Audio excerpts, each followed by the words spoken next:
Hello everybody and welcome. So let's talk about another action RPG, this one being Grim Dawn. If you love action RPGs and you've slept on this game, well, it's time to wake up. I came into this game late because I was distracted by other games such as Diablo 2, Diablo 3, the Torchlight series, and most definitely Path of Exile. I don't really want to mention Wolcen, but yeah, it happened. We're moving on.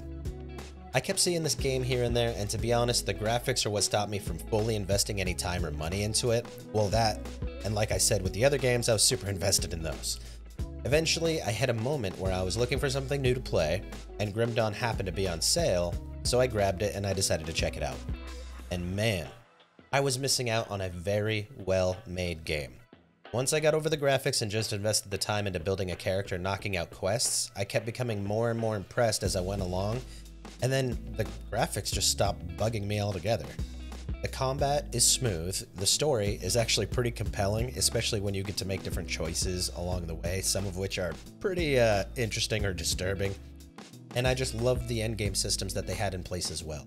So first off, when you're creating a character, you get to choose a class. Some classes excel with elemental damage types and others may focus more on physical.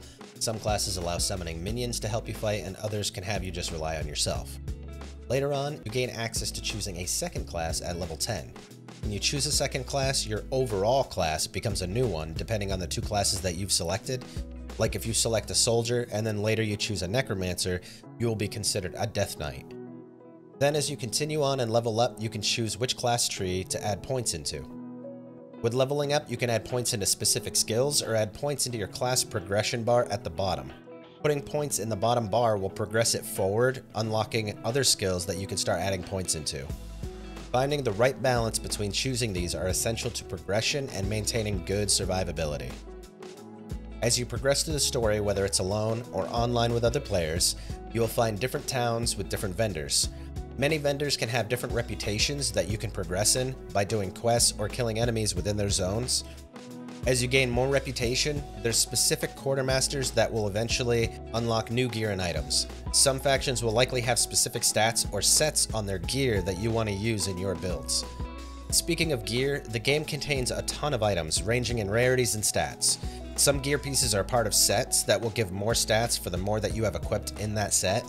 There's also uniques with interesting affixes on them, and they even have a loot filter built right into the game to help you weed out gear with bad stats that drop in the game. Along with these, there's also NPCs that allow you to transmog your gear into the look of other gear that you've picked up at one point. I'm a big fan of having creative control over the way my characters look, so I very much enjoyed this feature. There's also a blacksmith that you will eventually get access to, well, 1 out of 2, that can do crafting for you to help gear yourself up, but more importantly, he can craft components that you can apply to gear to boost stats or your protections. This is incredibly useful to maintain survivability, especially later in the game. As for grindable content that you could consider an endgame, even though you can technically participate in them shortly into the game, you have the Crucible and the Eldritch Trials. You need the expansions associated with these activities in order to access them though. Without them, you can still grind bosses and such that are out in the world to still get good loot. With the Crucible, you access this from the main menu, and it consists of killing waves of enemies in a small map arena while on a time limit. Every 5 waves will spawn a boss and also give you an option to quit and collect rewards or to keep going fighting harder and harder enemies for better and better loot.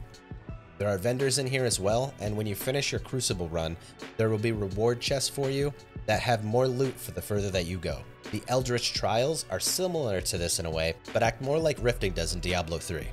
You run through an actual map killing enemies while also on a time limit. Killing enemies gives you souls, larger ones from harder enemies, and after a certain amount, a portal will open to the next map. Every 5 maps will bring you to a boss and allow you to quit while you're ahead or continue on. Both of these activities share concepts, but they can feel rather different from each other in their execution, and they're good for giving yourself goals on how far you can progress with your current character build. So this covers the basic idea of what Grim Dawn offers. There's definitely more information on content that I haven't covered in depth, but that's the stuff I'd really like to leave for those that are curious about trying the game.